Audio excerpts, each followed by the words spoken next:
right. Thank you. Can you guys hear me? Yeah. Yeah, thanks everyone. Thank you, Ian. Thanks everyone for coming and for organizing. Yeah, so I'm Jamie Asefa. I'm an engineer at Coinbase.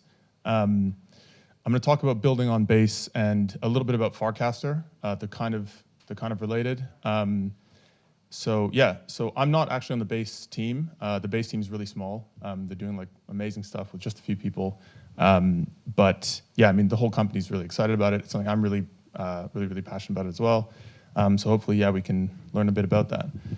So yeah, quick table of contents. We'll talk about Base. We'll talk about Farcaster and Frames. And actually, there's a Base Buildathon happening as we speak right now.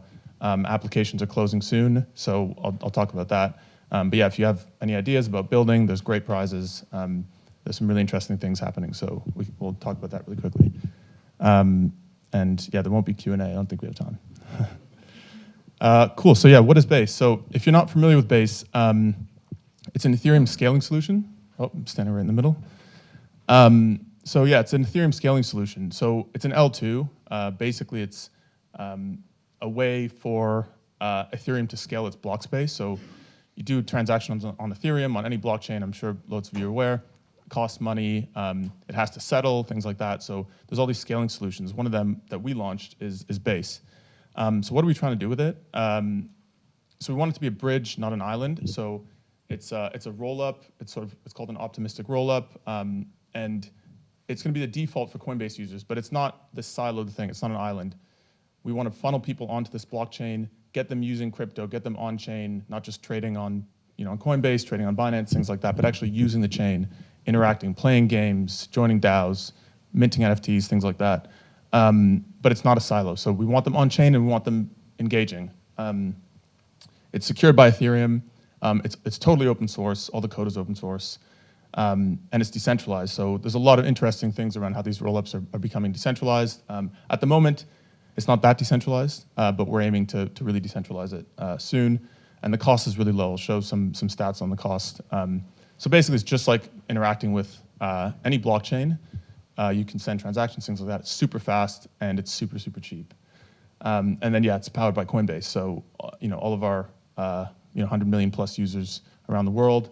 There's some really interesting synergies that are going to happen that we're working on. So you want distribution for your app. We've got loads of users, and the chain works. Cool. So yeah. So what's the vision? So the vision generally is we want as many people using crypto as possible. What does that look like? We want 1 million plus builders. So I think the stats, don't quote me on this, but I think there's around a few, like tens of thousands of builders around the world. But we want 1 million plus, right? We want 1 billion plus users on chain. That's, I don't know how many people are using the chain, but it's not anywhere near 1 billion. We want to open it up to the world. And so how are we going to do that? So we're building this global on-chain economy. We've got a multi-pronged approach, and we want to get people engaged. And I'll talk a little bit about that. Cool. So just a little bit of information. So this is activity across L2s and L1s. Ethereum's there over the last year. And it just shows the number of transactions and the average transaction per second. So you can see over the past year, Base already has the highest average daily transactions per second. And you can see on the 30-day count there, Base is processing the most transactions of any L2 at the moment. So it's only been around for, I want to say 10 months. And we're already doing more transactions than any other L2. And that's due to the ease of using it. It's just like interacting with Ethereum, but we're really supporting builders. We're supporting users. We want people building on it. It's totally permissionless, just like anything else. But you're on there, and you get lots of distribution, lots of visibility via Coinbase. So yeah, it's really good. It's going really well. And one other stat I'll show. This is another sort of enticing thing for people who use crypto. It's the cheapest. It's the cheapest of all the L2s. So looking in the last 30 days, right? Like, what is that? What number is that even? That's very, very low. So yeah, it's the cheapest. this is the average transaction cost of the last 30 days is like 3/100ths of a cent. And that's, again, like if you look on the right-hand side, that's over 63 million transactions in the last 30 days. Again, the most transactions across all L2s, and it's the cheapest.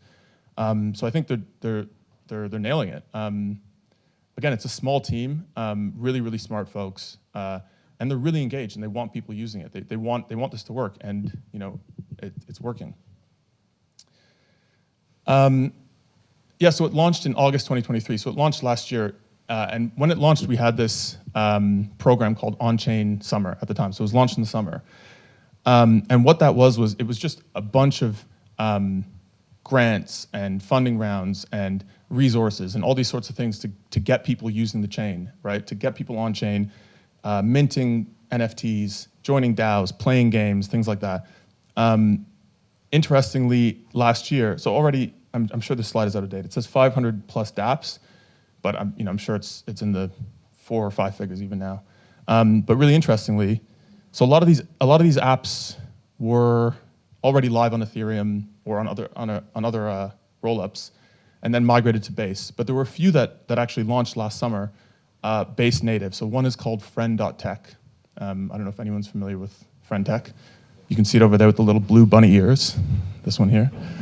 And that was a massive shift last summer. So it was it's like a social platform. Basically, I'll really quickly go over what it is. It's like, it's sort of like chat rooms where you own the token to enter the chat room. And you can buy anyone's chat room. And the value of the token can go up or down, but it's like own it. So you're sort of investing in the information that you get from someone in that chat room. So that chat room could be Barack Obama's chat room. It could be, Andy Burnham's chat room. It could be, so what kind of information you're getting there, you sort of invest, and it's more complicated than that. And don't go out and just start buying people's chat rooms. But it's a really interesting project. And that was launched natively on Base last summer. Yeah, so what are we building? So yeah, it's an L2, it's a scaling solution. It's a blockchain, right? You interact with it the exact same way you interact with Ethereum. There's no silos, there's no, it's not a walled garden or anything like that. The one thing is, at the moment, to launch it out, all of these optimistic L2s are centralized in the way that they handle transactions. So transactions, they flow through what's called a sequencer. So they have to go through this like choke point, and they get ordered.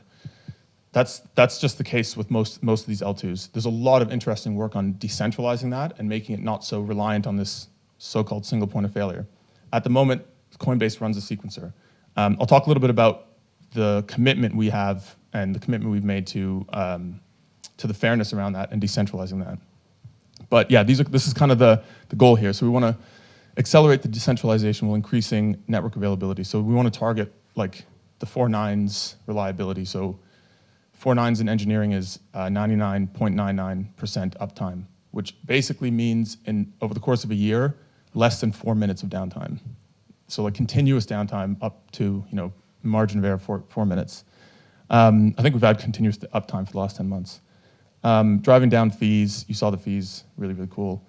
Smart wallets is another product that Coinbase has just launched in testnet, and it's basically a wallet that you don't need a private key for. So you don't need to manage your private key or anything like that. If you've got fingerprint access on your wallet, on your laptop, or you've got a YubiKey, or you've got Face ID, you've got a wallet, period. And it lives on your device, sort of like a hardware wallet, but you can interact with it in that way. So you don't have to remember private keys. You don't have to worry about onboarding, clicking, and all these things. It's really, really smooth. We've just launched it in testnet, and it's coming out to mainnet soon. And yeah, so a few other things here. I'm just cognizant of time. And one of the things we want to do is bring Coinbase as a company on chain. So lots of the processes, we're looking internally at how can we move some of those processes on chain. We want to be, we want to be where our users are. Our users are using the chain, so we want to use the chain. So that's a big thing internally. We want to move processes and tooling and things like that on chain. Cool. I'll just go to the next bit here. So on the topic of decentralization, so the chain at the moment, we run the sequencer, but there's a few things here. So there's this thing called the law of chains, which the Optimism Foundation wrote in coordination with Base, and it's like a very long, interesting document if you're into very long documents about neutrality, like credible neutrality in rollups. Yeah, I encourage you to Google it if you're interested in that. And then we've actually published a set of 5 neutrality principles, and they're what you might imagine. It's like, you're not stuck on the chain. If you go on there, it's not like you can't leave. What are the other ones? Sort of common sense things. If you're in crypto, you expect that. It's like no transaction ordering issues. You're not going to get front run and things like that. It's all that sort of thing. And then there's a lot of work on decentralizing the sequencer in tandem with optimism, and then things like fraud proofs and stuff like that are happening. Cool. So I'm going to jump ahead to talking about Farcaster. So I don't know, is anyone familiar with Farcaster? Oh, quite a few people. Oh, cool. Yeah. So it's a really interesting project. So it's basically on-chain social media. It's like a decentralized social media protocol. So that's what it looks like. It's very similar to Twitter. That's a cast from the Base handle. And yeah, it's a protocol for building what the founders call sufficiently decentralized social networks. So sufficiently decentralized social networks, it basically means that 2 people can find and communicate with each other, even if everyone else on the network is trying to stop them. So that's pretty cool, right? The whole network's trying to prevent you. You can find and communicate with people. So Farcaster has been live for actually a couple of years. It's really picked up in the last, I want to say, year. And it's really, like, I'm sure you see the graph of the user base. It's just like up and to the right. And yeah, it's really, really interesting. So it looks like that. Kind of looks like Twitter. But then there's things like channels that are sort of like subreddits. If you're familiar with Reddit, you can follow topics and things like that. Now, yeah, so it's a protocol. So the interesting thing about Farcaster is you can write your own client. So the protocol runs, it's like email. The email protocol works as is, and you can write your own email client. You have Gmail, you have Outlook, you've got all these different things. So you can write your own client, and it'll interact with the protocol. It's totally decentralized. You can run it yourself, all that kind of good stuff. And one last thing I'll talk about, I think we're getting up on time, but they've just launched this concept of frames. So if you ever go on Twitter and you see an ad in your feed, right, and it's got this photo and it's a link and you click out, and so on Twitter they're called cards, but they're siloed to Twitter, right? So Twitter is the only thing that can decide how to serve, is the only platform that can decide how to serve that in your feed. And not only that, but you click and you link out and you go somewhere else, and let's say you go to a shopping website, you're off platform. So you've linked out in e-commerce, that's called the funnel. So there's a lot of friction in the funnel. So you've clicked out, you've got to add your shipping information and yada, yada, yada. You go down the funnel. Farcaster launched this thing called frames. And one thing I forgot to mention about Farcaster, which is really interesting, is your handle, which on Twitter is your account. You own your handle. So that's your wallet. It's your wallet address. So you can take that wallet address. No one can take it away from you. No one can deplatform you. And you can move it to another client if you want. And you can interact with, I'll jump ahead really quickly. So yeah, so Farcaster it's sort of a way of authenticating and doing actions within Farcaster using frames, and that's really interesting. I'm realizing we're up on time and we've got another speaker, so I'm just going to jump ahead. And yeah, some interesting stuff. You can play Doom in a frame, things like that.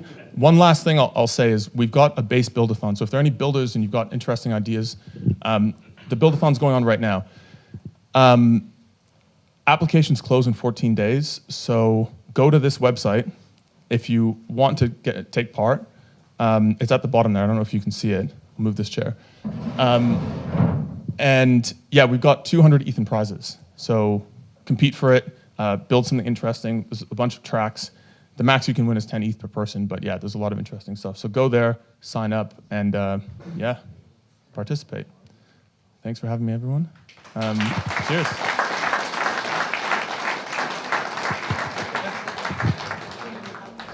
Cheers, mate. Thank you.